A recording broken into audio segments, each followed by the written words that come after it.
best thing you can do is to make your child feel that they have the stories to tell, the stories that matter, and that we want to honor them as a writer of telling us their story.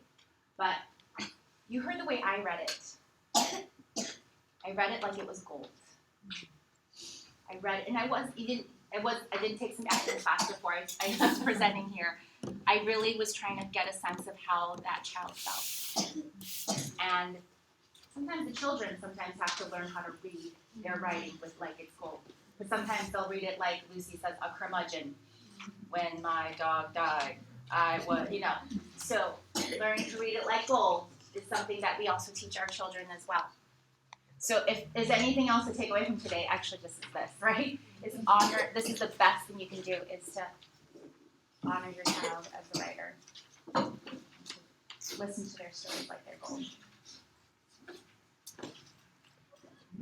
Step one is to get to know our writers. Your children's teachers do this from day one, and you know your own little writers better than anyone else. And one message we can give to our own children is that we ourselves are also writers, and we're in this lifelong journey of sharing our ideas together. Writing can build a community. It can bring people together.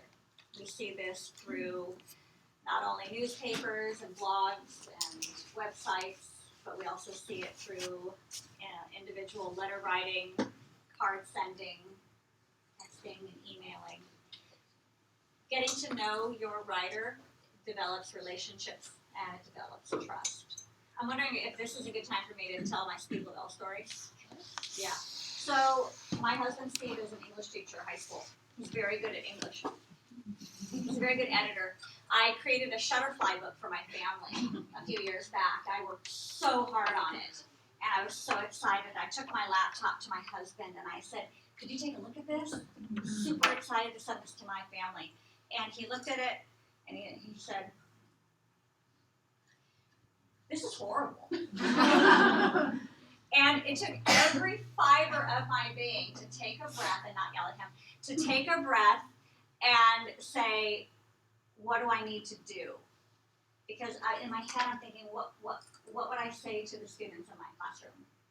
And he said, you have no transitions. You just move from one thing to the next. I don't know where you are in space and time. And then it just ends. There's no conclusion. You barely even started it.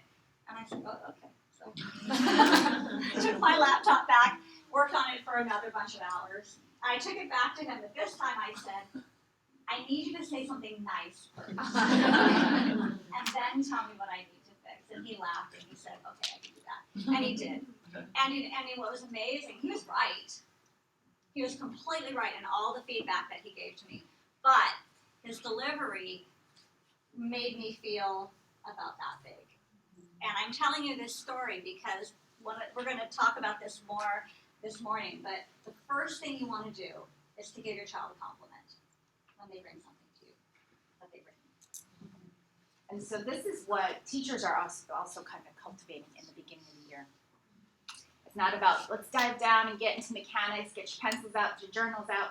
It's about building community and having, one of the big things about being storytellers is that the oral story, the rehearsal of that, whether you're a TKer or you're an 8th grader, that helps you become a better writer.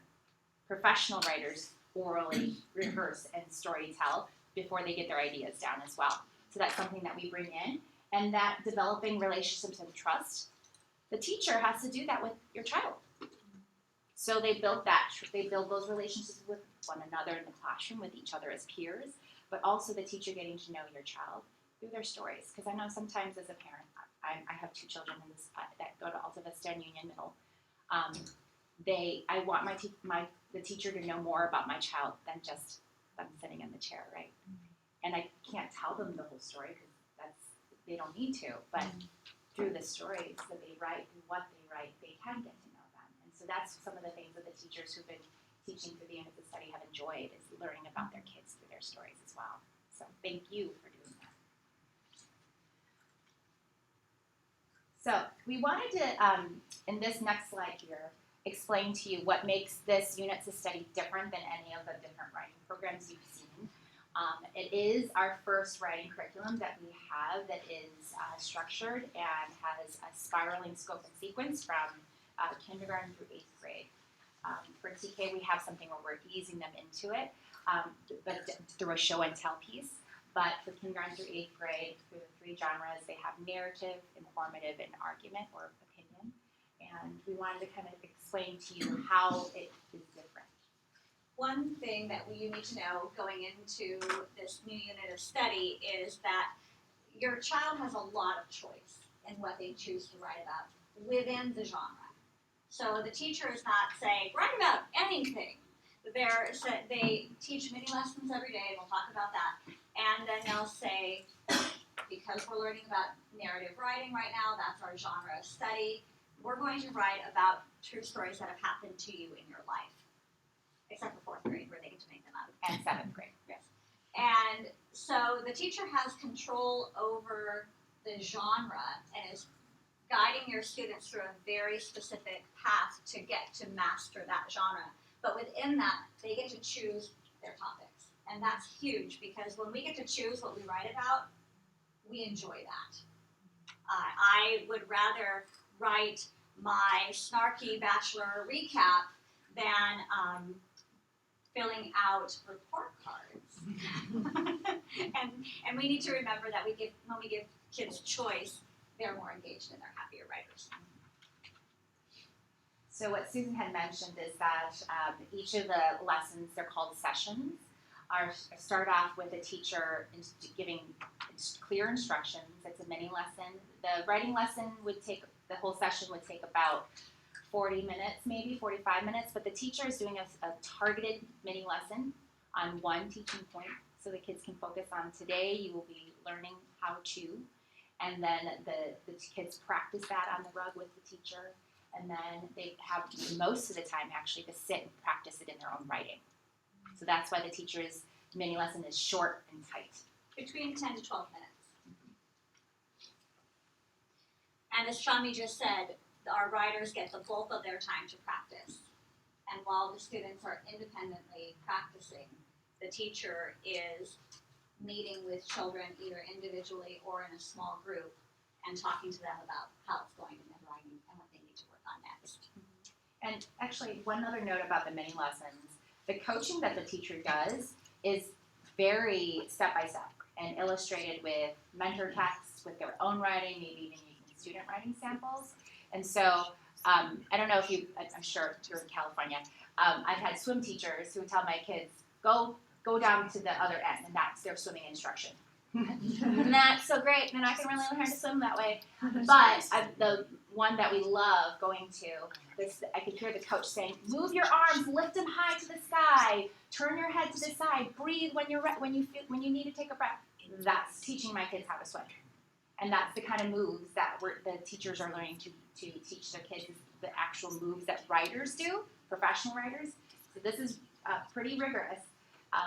This is what writers do, and this is the move that we're going to train on writing. And it's really impressive what kids are able to do.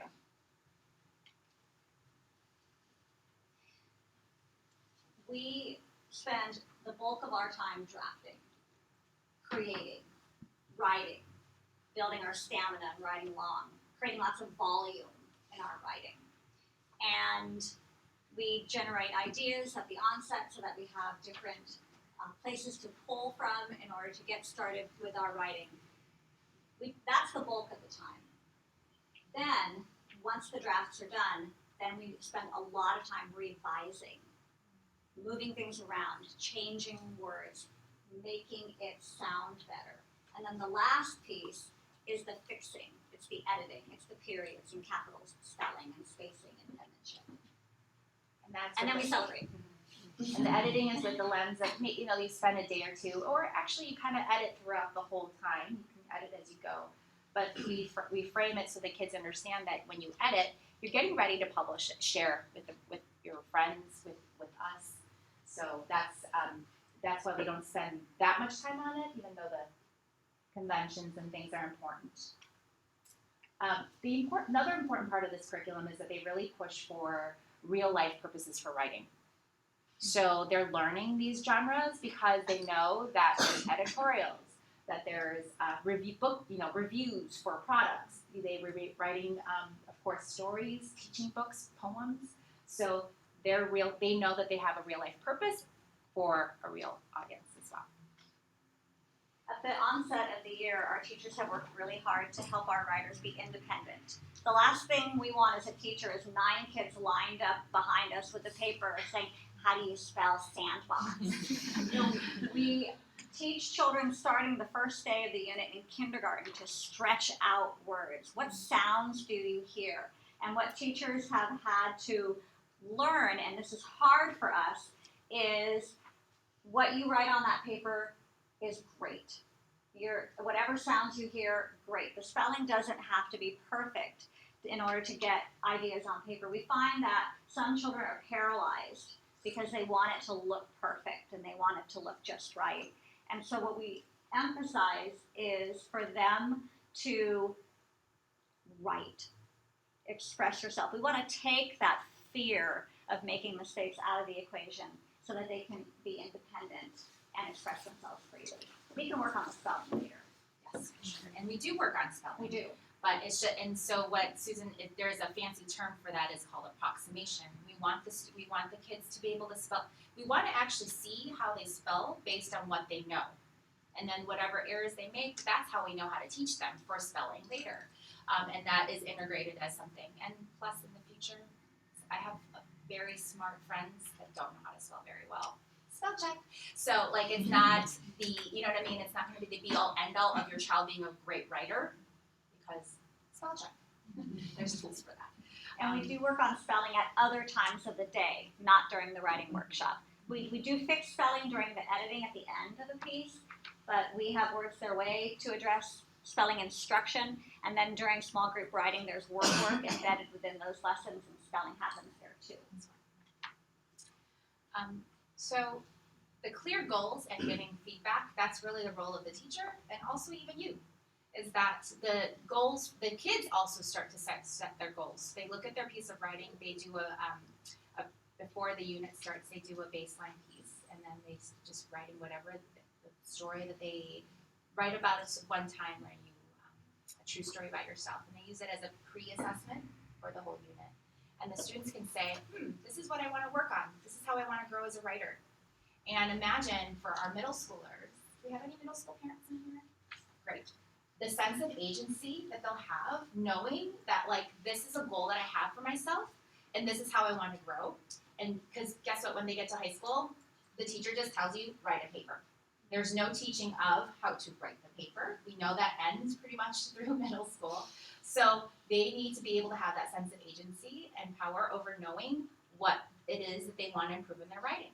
So that's what, and the teacher giving them that feedback based on their goals is what helps them to grow as well. And then that becomes individualized based on how they're doing. So wherever your child is developmentally as a writer, the teacher can help your child to grow. And as we mentioned, we're teaching the writer, not the writing, and in every mini lesson we teach, we give them a little nugget, a little something that they can use in their writer today and every day. So today I'm going to teach you in my mini lesson how to use talking marks and put dialogue into your writing so that you can have your characters talk.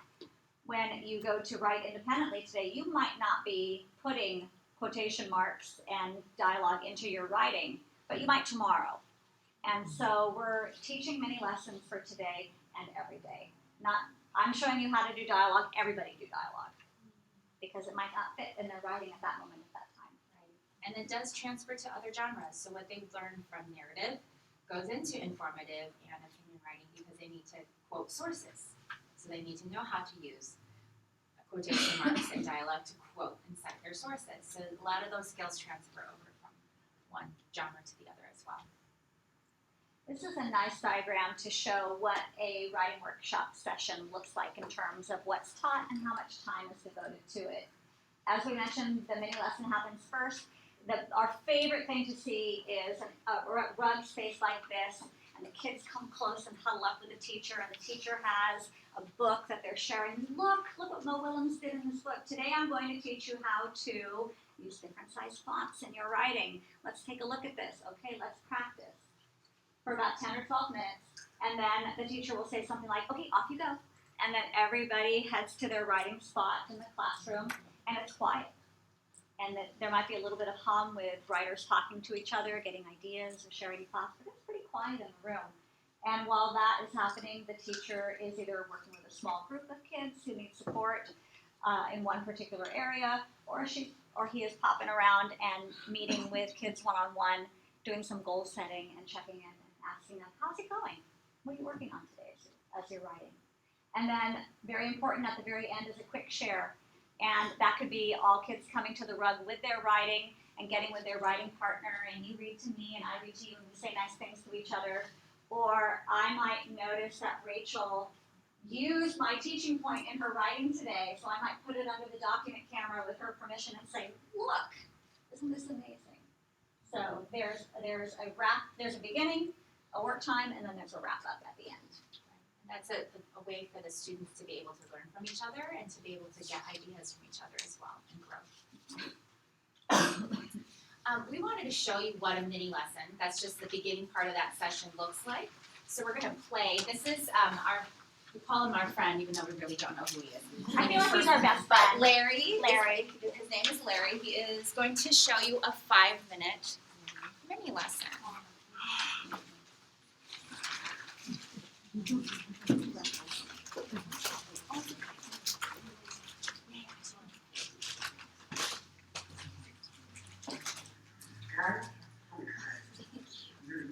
You know why?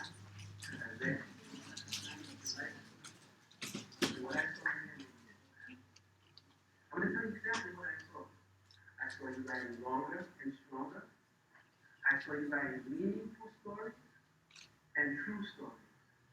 You get a big thumbs up on that. But as I was reading some of them, I saw that when I got to the interesting part, I wished you would have wrote more so that I could see what you saw and feel what you felt. So I went home and I looked in my writer's notebook. Guess what? I did the same thing you did. I wrote in a way where the reader couldn't really feel what I felt and couldn't really see what I saw. So today, I'm going to teach you how to take out a real interesting part of your story, and you might have more than one in there, and stretch it out and make it interesting in a way that they can see what you saw and feel what you felt. Let me show you what I mean.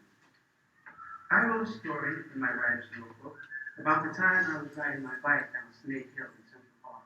Snake Hill is very curvy, that's why they call it Snake Hill.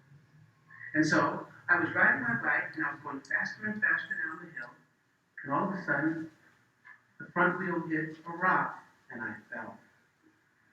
But then I realized, hey, that's the interesting part. When I fell, that's the main part of that story. So, I said, let me think a minute. So I played the movie in my mind as to what happened, and I saw what really happened come alive inside my head. And I wrote it down. And it goes like this. I was riding faster and faster down the hill. The wheel hit a rock. My feet flew off the pedals. And sometimes, when you do this, you can act it out. That's what I'm going to do. My feet flew off the pedals. My hands went out in front of me. My head went over the handlebars. This is going to really hurt, I thought. Crunch. I landed on my back. Did you notice how I stretched out that part where I fell to show, when I played the movie in my mind, that my feet came off the pedals, my hand came off the handlebars, and went out in front of me. My head went over the handlebars, and I added some thinking. This is going to really hurt, I thought. Crunch. Crunch doesn't sound too good, does it? I landed on my back. Thumbs up if you can do that. Now it's your turn. Open up your notebook. You're going to find an interesting part of your story, and when you find it, give me a thumbs up. soon as you find it, give me a thumbs up. Yeah, one thumbs up over there. Thumbs up over there. Big thumbs up over there.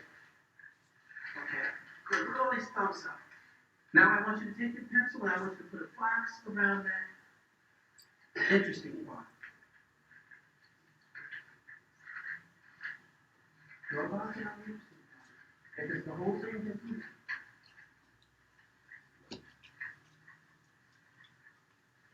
Your box.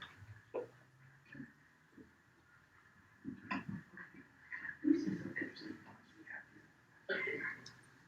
Now, class, writers, I want you to think of this. Play a movie in your mind. Exactly what happened in a way where the reader can see what you saw and feel what you felt. You can close your eyes if you want.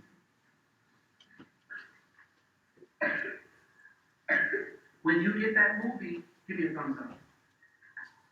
All right? Good. Partner A, turn to partner B and tell your partner that movie so that they can feel what you felt and see what you saw.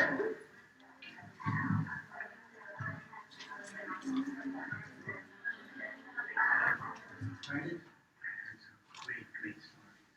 I can see it and I felt it.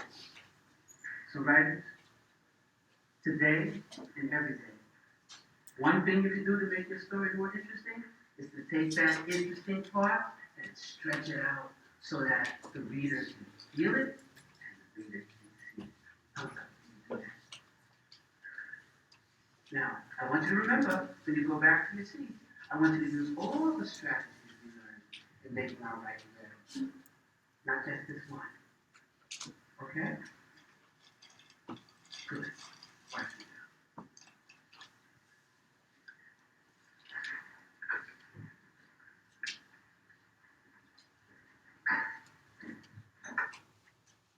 Another reason why we like Larry is because he seems to have the Jedi Force to send the children back to their desks, and they know how to quietly get back to their seats.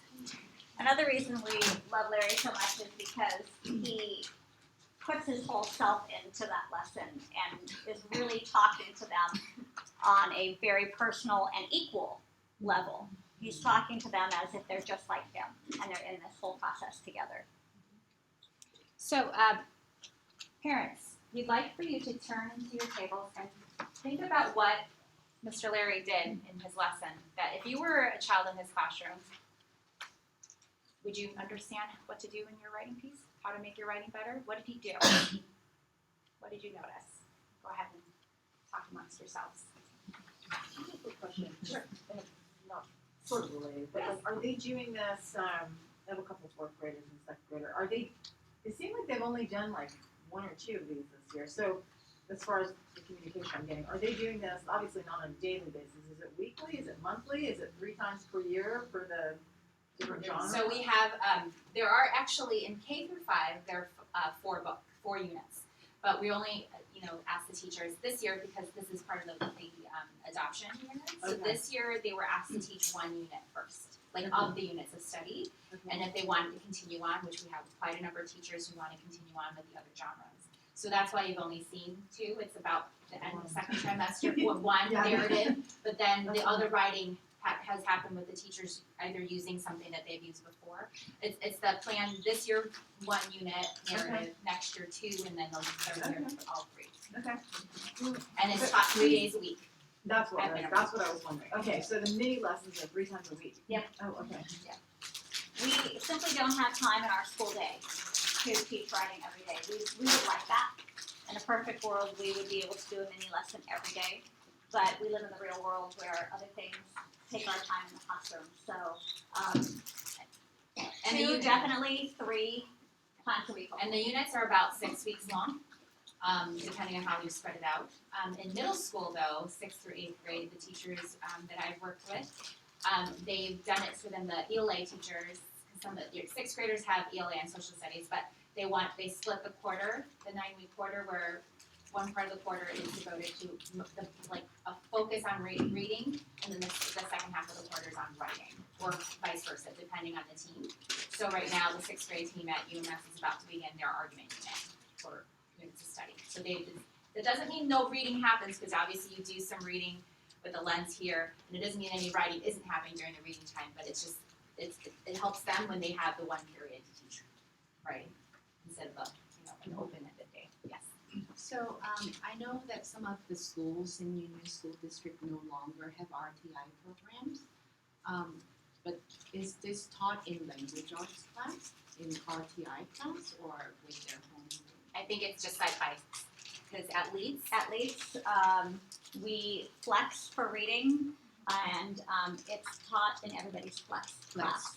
So whichever group a teacher has, and flex meaning that children who are incredibly skilled readers are together with a teacher. They leave their homeroom class and they all go to this particular class to do their reading. So they are taught writing in those groups as well. but then other But sites, other sites not. I think it's not, and they don't do they teach writing workshops to their homeroom students. So the ADs like that as well. Each site and each grade level Yeah. chooses. Okay. But regardless, every child is getting a writing workshop. Yeah. So what you have on your tables, and we'll give you a chance to dive into these more, is we thought this would be helpful for you, is to kind of get a baseline to know like where your child, like student writing samples. Now this is not to say like your child is not performing at a certain level or whatnot, but it's to show that it's developmentally appropriate. So in K-5 we have a standards-based report card, and it's the rubric that we use to score the children's writing is actually perfectly aligned with our district's standards-based report card. So developmentally, when we say it meets at a score of a 3, if you were a 4th grade child, then you would get a score of a 3 because that meets. And then developmentally, if you're exceeding at a 4, that's because you're starting to work at some of the 5th grade level skills. Does that make sense? So that the rubric actually reads for a 4th grade teacher as a 1, 2, 3, 4 score. For the 4 is, because she's a 4th grade teacher, is a 3. 3rd grade level is a 2. 2nd grade level is a 1, and then the 5th grade level is a 4. Does that make sense? So we wanted to show you that. We just made copies of some samples for narrative, but there is a link to this slide deck that we'll give you later if you wanted to have access at home, because we have links to the other genres as well if you wanted to see what informational writing looks like and opinion and argument writing. And so what Susan mentioned at the beginning is our feedback is important for our children. This is one of the big ways that we can support at home. And this is something actually teachers are also doing as well, is that when they look at the student's piece of writing, when you're looking at your child's piece of writing, you're thinking about, what is my child doing well as a writer? And maybe what might he or she be ready to try? We call this a glow and a grow. The glow would be the green one. What is the writer? The glow is the blue, and the grow is the green. Grow, green, like grass. So we try to immediately look for the good in the writing first, and that one thing, not the 8 things, but the one thing that writer needs to try or should try next. And so you can ask your child a couple questions. What did you try to do in your writing? And what are you proud of? And these 2 questions are actually, like I said, it empowers your child to have a sense of agency, knowing, this is something. You can even say, like, what's something that your teacher taught you today, or yesterday, or before, that you tried in your writing today? Because your kid hops into the car, or you're walking home, and they're like, "How was school today?" "Oh, fine." This could be one of your conversations. If they had writing, what were you excited about? What were you really proud about when you were trying your writing today?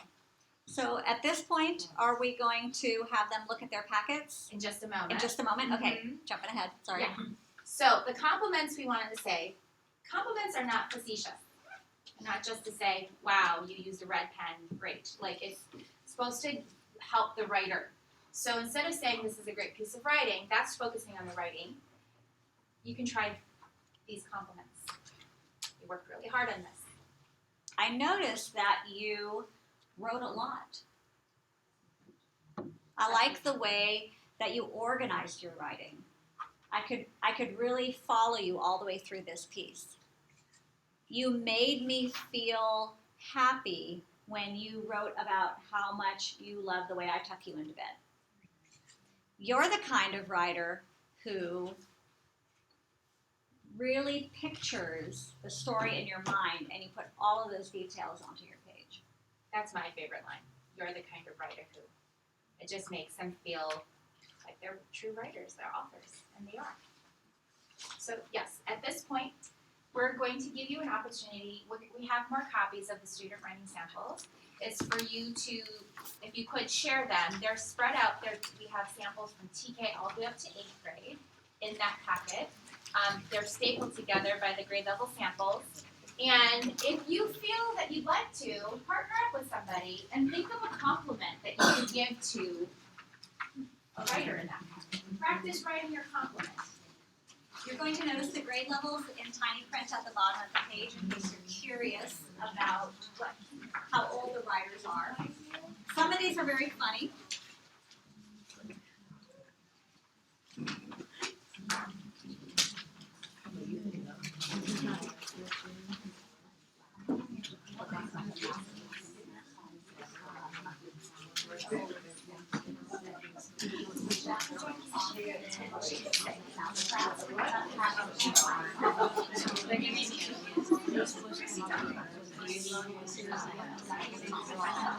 Yeah,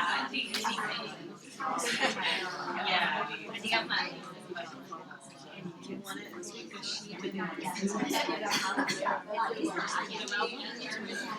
Yeah.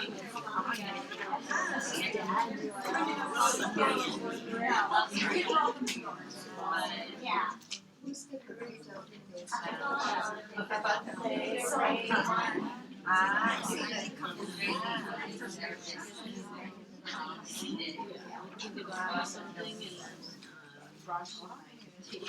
I'm very used to this, right?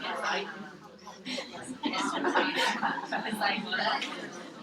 And toilet seat. And you can hear. Yeah.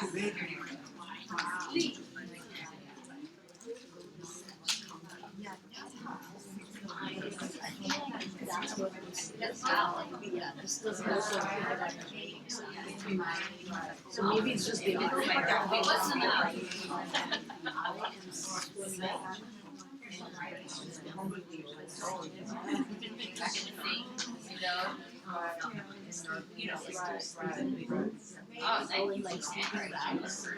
Oh, second.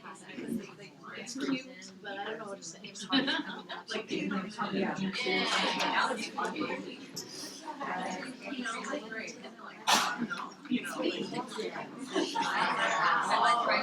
Okay. Walk back.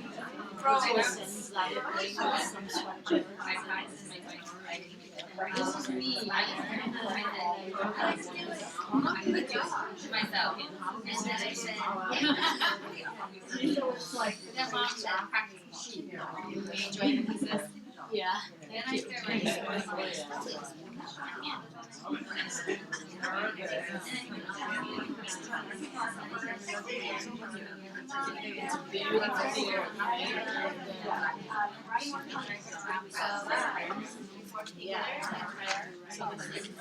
What's in the writing? Yeah. That's usually person. Yeah. No, say this is page 1, page 2, page 3.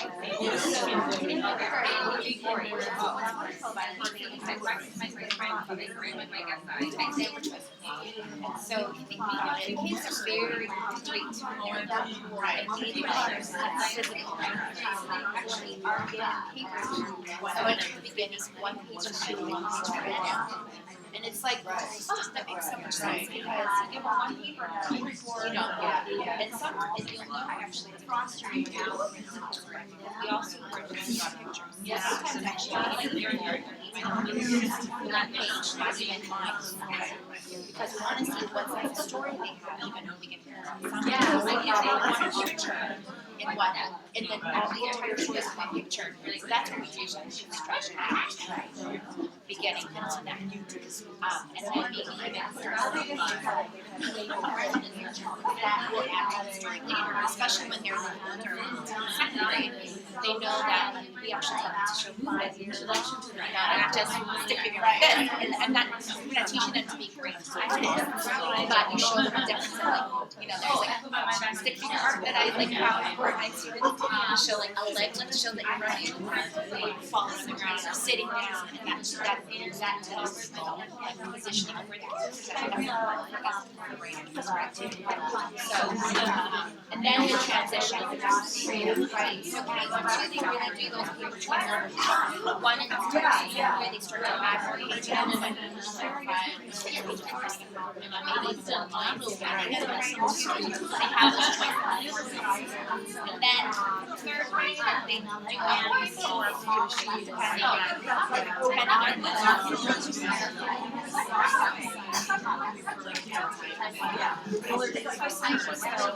they struggle with that and it's faster to tighten. And so I think either one to balance and practice to do a little bit of they do the generating and collecting ideas and they're just writing little to try it out. You can't write it, so you weren't happy every time. But when they're ready to test that, they draft out a piece. Some teachers decide to do it that way, and sometimes it's my choice. Sometimes it's my teachers, even teachers, so they use it because it makes it easier. And there's also other cultures. A fourth grade teacher told me that she wanted word processing, but giving information. So they want to do highlighting and adding captions. So she's like, the kids love it because it's kind of fun to do it on paper. So it's become a strategy for them for the students, not for her, but for the students. So even though that's a winner, she's like, sure, it's nice to still be a fun writer. I think it just and then with Google Docs, there's so many ways to provide stuff. It's not static. And then the teacher can comment right on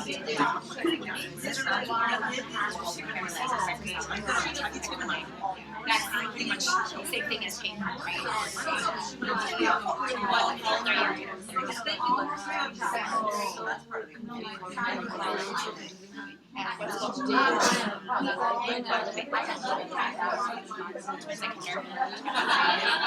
just starting out. I was like second grade. Yeah. So I always say, oh yes. Yeah, and that's exactly what you do as a parent and say, like, tell me what you think about it. Yes, that's exactly what they're doing. Yes, there are some things that are like,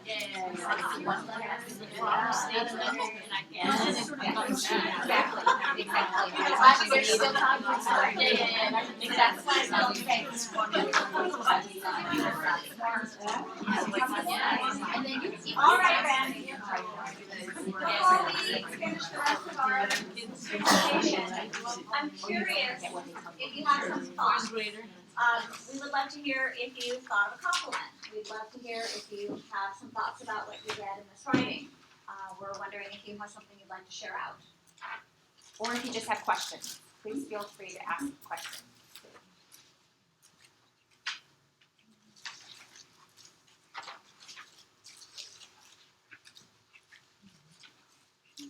I'm sorry, are you asking us about the overall, all the samples, or is it one annotation? Anything. Anything, I see. The pieces which had the drawing and the writing, are you encouraged, is that like a genre that's described, or they just encouraged to really? We encourage our young writers to draw. To draw. We often tell our reluctant writers to always draw first, because that gets ideas going. The next thing we tell our really young writers, our kindergarten writers, is to label everything in the picture. Sometimes it's just the beginning sound. If there's a Ferris wheel, there's an F with an arrow pointing at it. If there's if the whole family is in the picture, then they can write the names by everybody. Because when they do that first, then they have something to say down below that they can write about.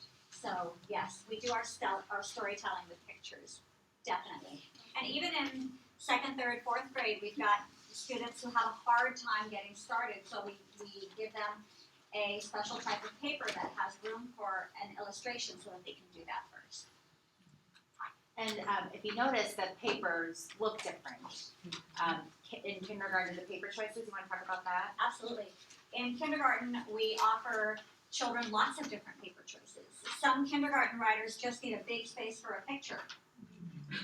Some kindergarten writers need a big space for a picture with 1 line, or 2 lines, or 5 lines. We have students coming into kindergarten who are already writers, and we wouldn't want to limit that. We also create booklets for our kindergarten writers that have 3 papers stapled together, and we teach them to talk across the pages. First, I got in the car. Then I put on my seatbelt. After that, we started driving, so that children can organize their thoughts across these pages, and that will eventually lead to paragraphs when they get into 3rd and 4th grade. And it's, depending on the child's choice, but also just what is easier for them is that from 3rd grade on, either they do the notebook paper or they start to use Google Docs to be able to Or they have a journal that they're writing in. Right, but the handwriting piece is that when they're generating their ideas, whether they're in kindergarten or 3rd grade, kindergarten doesn't really generate ideas, they just start writing. But in 3rd grade, 2nd grade, when they're starting to generate their ideas, they do it in a notebook first, handwriting. And then when they're ready to draft, they can decide whether or not they want to draft on notebook paper or they want to move into digital using Google Docs. We do see a lot of teachers having students do all of their drafting in pen or pencil on paper, and when they go to publish, then they open the Chromebook and then they can type it up, add more, use the spell check, things like that. I have a question. I have a 1st grader and a 4th grader. 1st grader is into writing and drawing and all that. My 4th grader is a very, very reluctant writer. But both of them have never brought home any of the work Yes. you're mentioning. I feel like, the whole feedback loop, and for us to get more involved and engaged in that process, to see their work on a day-to-day basis. Because I don't know how much time all of us have back home to sit and participate in that creation process, but if they've already done that at school, to be able to reinforce that, that part at home and then get involved in that feedback process will be awesome. Right, for your older child, if they are using Google Docs, they can easily show it to you. They have it in their drive. My daughter often shows me her stories, but that's because she's the daughter of a teacher, so she knows I know drive and everything. But you can tell them if you're doing it, just show what are you working on. This is something Mrs. Chun and Miss Lavelle said it was okay for you to show me, and your teacher said it was okay for you to see it, because sometimes your kids want to be like school, home is home, but making that an open space and saying that I'd like, and them not being sure what you're going to say to them. So that's why that compliment is really important, because they might be like, oh, mom's going to get me on something. She's going to say I didn't capitalize, but and just say wow, you wrote, the very first thing really is you wrote so much. Mm-hmm. That is so Chauncey, good. sorry. Go ahead. You raised a very good question. I'm glad you did. That is something that we are working on this year, because most teachers have a folder of some sort that has finished and unfinished work in it. And we hold on to everything on purpose because there might be something that's finished that they will want to publish at the end of the unit. So our teachers are a little greedy with their students' writing because we want to have it. And so that's why you're not seeing everything come home, because we want to keep it in case they want to publish it. We are hearing our parents say, I do want to know what's happening. And so what some teachers have done is used Seesaw to have students read their writings and take a picture of it and share it so that you can see what they're in the midst of. In a perfect world, we have most teachers doing that. Right, and so that's what we're working towards in our early adoption, right? This is our first year, and being able to communicate these things so it doesn't feel like this giant mystery. But yeah, like Susan said, the reason why it's not that teachers only want to be greedy, is that the students want to be able to have their portfolio with them. So they pick a story that they want to write more on. If it's at home, then, you know what I mean, like then that whole homeschool transfer sometimes doesn't happen. So that's why the teacher does like to keep the original pieces at school until the unit is over. So Are we able to ask that we can borrow it and give it back? Yeah, Sure. Next week or absolutely. something like yeah, Oh, or sure. or if not, like technology, take a picture of it, right? Like I'm sure the teachers would be more than Oh, happy yeah. to share. Yeah. The other piece that we just started are our public celebrations at the end of the unit, and every teacher gets to choose how they celebrate. Some teachers simply have students writing on the table. There's a compliment sheet, and kids walk around and they say nice things about each other's writing, and then they have cookies, and then they clap, and they cheers with milk, and it's great. Some teachers decide to invite parents, and this is our first time doing this, so some of my teachers were a little nervous about the process, and some teachers went ahead and opened it up to families already. But I think we're going to be seeing more of that. For sure. Yeah. Okay. So in the next couple, for the next few minutes, we wanted to, keep shutting. We wanted to give you some concrete things, whether or not you're a kindergarten teacher or you're an 8th grade parent, kindergarten parent or an 8th grade parent. These are some things you can do at home to support your child. And these 3 things: storytelling, to collect ideas. You'll hear your kid maybe even talking about your child coming home and saying, I wrote about a small moment or a seed story. The analogy is that when you go on your vacation, that's a watermelon. Too many things happen, right? So we want to be able to pick out the little seed and say, what happened during that time that was really, like, there's a lot of little seeds. Oh, the time I threw up in the car that time? That could be that, Excellent. right? Or when my sister threw sand at me. Or when I ate this delicious meal with my family. Those seed stories are small moments. That's the language of the units of study. We also want them to write for real. So knowing that writing isn't just, sitting down in a journal or whatnot, but it's writing actually I started having my kids start to write letters to their cousins, because knowing how to formally write will hopefully help them to be great writers of emails eventually. And blogging could be something if you're interested in that. I can help you with that if you're interested in doing a blog amongst your child and with his or her group of friends. That may be really fun. And what we're going to be showing later is read, because there is a great correlation of the child who's an avid reader is also going to have so many ideas. A lot of my daughters, they generate the ideas from the stories that they read. So you'll see a lot of that reflection in their writing pieces. You're like, oh, I know you're reading a lot of this kind of book because of this. So Before you jump on, I want to go back to storytelling for just a moment. The research behind storytelling is vast and important. Families who tell stories produce children who write. Think about when you tell a funny thing that happened, and you can make it really super dramatic and super interesting. For example, my friends and we have Goober of the Year. When you do something stupid or expensive, you have to text everybody, and then you're nominated for Goober of the Year. And then on New Year's Eve, we award the biggest goober the right to have a name on a plaque. We have a perpetual plaque that we've kept for 30 years. So my husband has the greatest goober story. So I'm going to do a storytelling example. Is that okay? Mm-hmm. So my husband went to the car dealership with his brother-in-law, Mark. Mark needed a new car. Mark was in the office signing the papers to lease his new little red Honda, while my husband, very big guy, was in the lot looking under the hood like all men should do, but he had no idea what he was looking at because he doesn't know anything about cars. And he thought it would be really helpful and close the hood. And so he grabbed a hold of it like he would do with all the old cars from the 70s, and he yanked that hood down as hard as he could, but did not notice the little support rod holding it up in the back, and he bent the hood completely in half. It hadn't even left the lot. And so here comes the car dealer and my brother-in-law, and my husband is pushing the hood down that's like this, and he says to the dealer, there's something wrong with this car. Anyway, it cost us over $1,000 to get a new hood for the brand new car.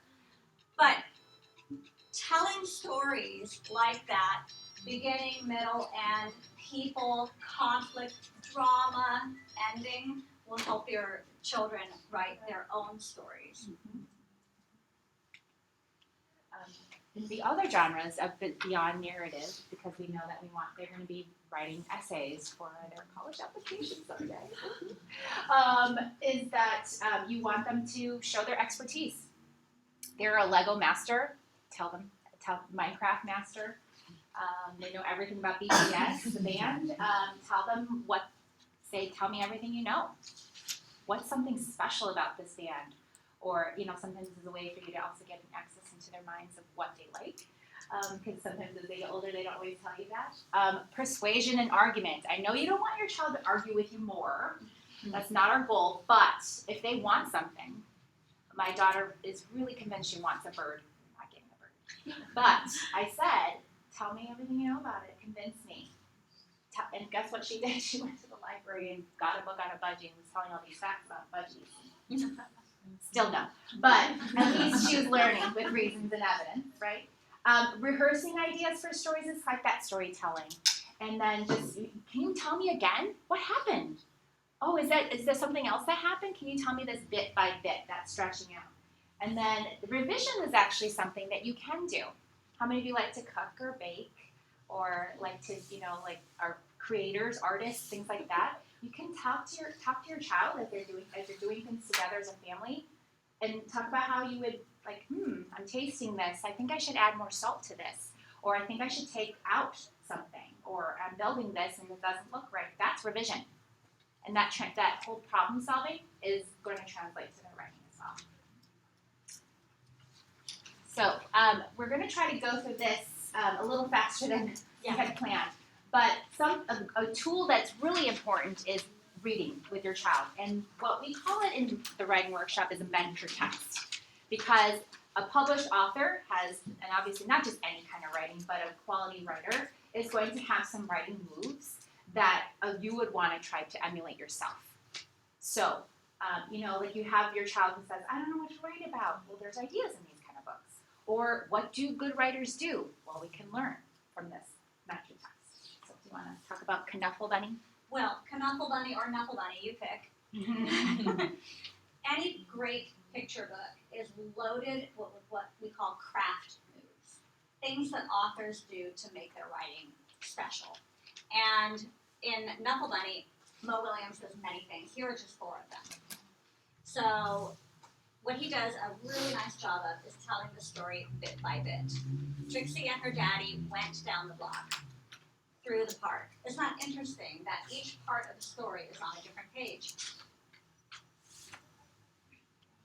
Mo Willems also uses fun tricks with his font to make us tell the story in the way he wants us to hear it. But a block or so later, ... Oh, that's an ellipsis. That makes us know something's about to happen. Trixie realized something. You can play with your font and make your words bigger if you want people to shout them out louder. Not so long ago, before she could even speak words, that's a double transition there. That's fancy. But that is what I didn't do in my book that I needed to do. It pulls the reader through the story so that we know how long things have taken and where we're going. And we can have our characters talk through speech bubbles, using dialogue with traditional quotation marks or talking marks, as we often call them. And we can also show exactly what's happening in our illustrations. So we're not going to go through all of these, but we gave some suggestions that if you're working on narrative, like you have a story that you're reading with your child or an article or whatnot, there's one for informational and opinion writing as well. And on here, I just want you to know that when I put these numbers here, that's grade level. So if you have, informational or opinion, you're thinking about making choices about how to organize information. That's really grades 4 through 8. So, but it's good information to know where your child's growing and going into. So those are some suggestions you can read through later. And like I said, we can give you a copy of this slide deck today for you to be able to look over this as well, because the like printed very tiny. You want to go back to the other one? Can you just hold and spotlight the left column? My spotlight's not working right now. Go ahead. So these are what your children's teachers are looking for in their writing.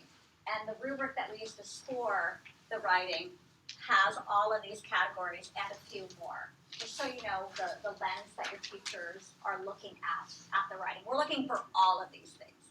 And we're looking at them before and after we teach the units to show that they have been growing and that we've been doing a good job. And then we wanted to let you know that in our district we have access. Of course, the library is a great place. Your child probably is coming home with books from their school library as well, and I'm sure you have a good collection of some books at home as well. But Sora is a district app that we have. Whether you have an iPad or you have another like laptop device, your child has an account. This is actually even linked to the San Jose Public Libraries as well. So if your child has a library card, we encourage you to link to Sora here, the little space guy, because then that expands your child's, what they can search for in the collection. So they have access to ebooks and audiobooks. Some teachers have Epic as well running in their classrooms, which is free. I would encourage you, because for parents only, if you just have it at home, then there's a paid account. But if the teacher has an account, then you can just log in. Your child can log in through their class account, and it's free. And there's a lot of great options on there as well. And then if you want to just know what books to look for when in the library, these are two resources. I'm sure you've been seeing some things like a report saying like what your child's Lexile or reading level is at. So Lexile.com is one of the ways to do that, and you can also use Scholastic Book Wizard, or there's a link for parents as well if you wanted to look for titles. And have your child sit with you and choose books together. I know my fourth grader daughter, her teacher's doing like a book challenge to do other genres, because my daughter is very fantasy heavy at this age in this moment in her time. So it encourages her to kind of try other genres as well. So it's something that you want to do. I don't think we pointed out that on your handout, that first black and white slide has a bit.ly. If you type that into your web address, exactly like that, you will get this presentation and you can click on these links. Yeah, everything's good. So, Susan and myself, but we are a team of 6 actually. So this is our contact information. Please feel free to reach out to us if you have any questions beyond what your teacher can answer, and we'd be happy to connect with you. So did you have any, we have some time now, if you had any questions. I'm just wondering, is there any data or can you speak to the use of this program with kids with specific learning differences or neurodiverse students, or like what's the experience been around that, challenges, suggestions, embedded supports? Right, I don't have the data, but we are using this with our SDC and RSP classes as well. Mm-hmm. The teachers know like what, obviously for IEPs you go with the goal for the child. And so what the teachers are looking at, like what are the grade level, where is the grade level going? And then I actually work with a few of the SDC, RSP teachers, and then they make the modifications.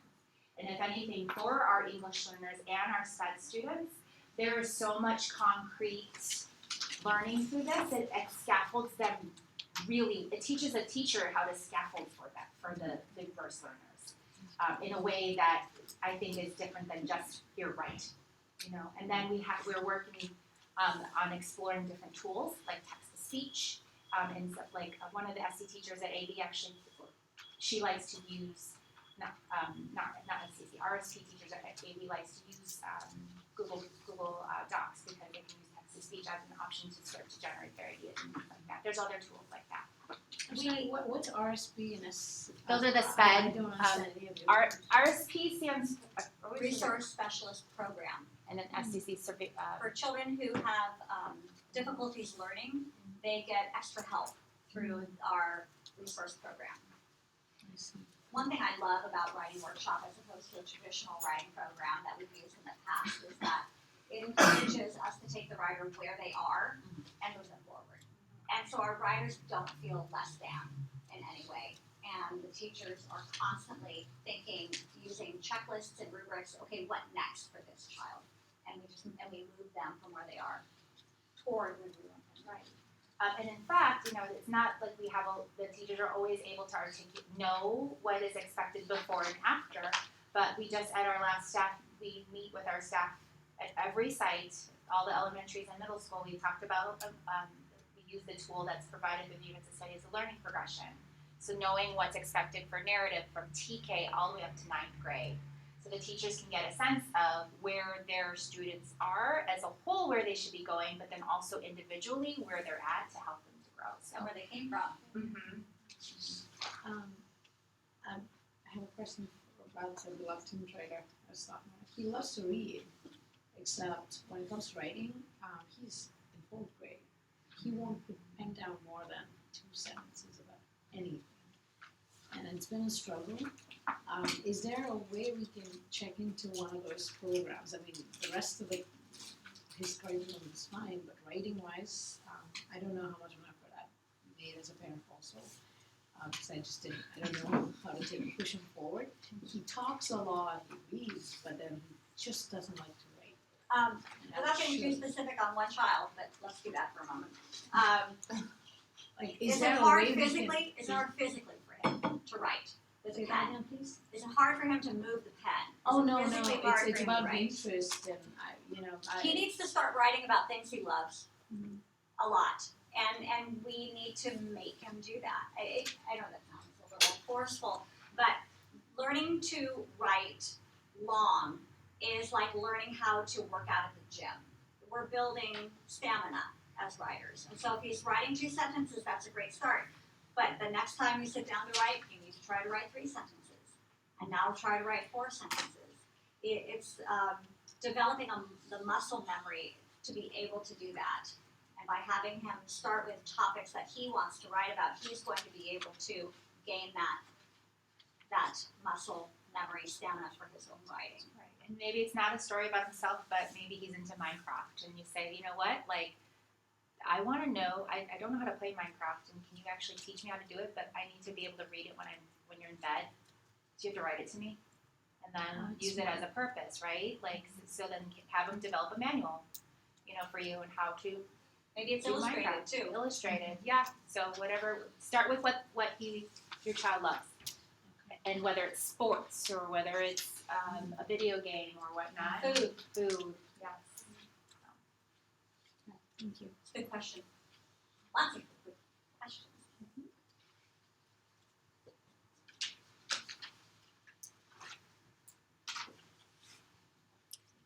This means we answered all your questions, Dave. But we would love your feedback as well as to if there's anything else that we may not have covered, because we could actually probably have a series for you if you are interested in knowing more about Writing Workshop. Please feel free to let Diane know as well, right?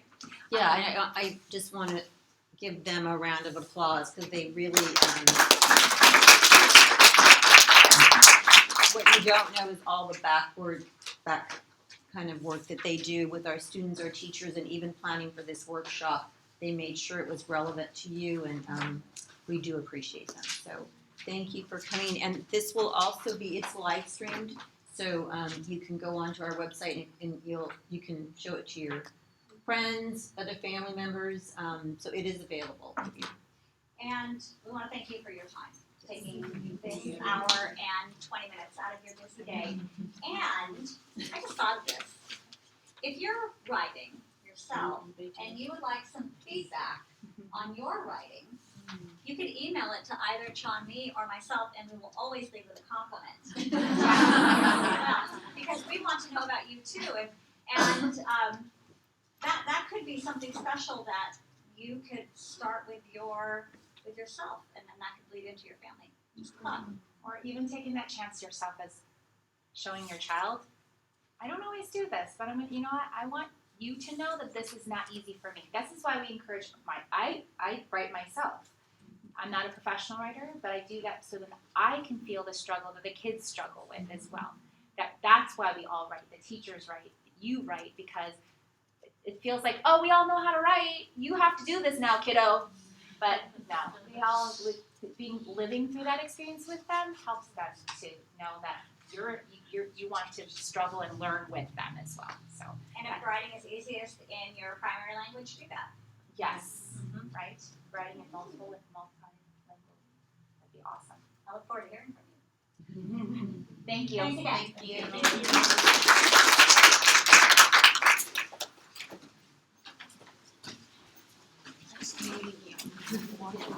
you.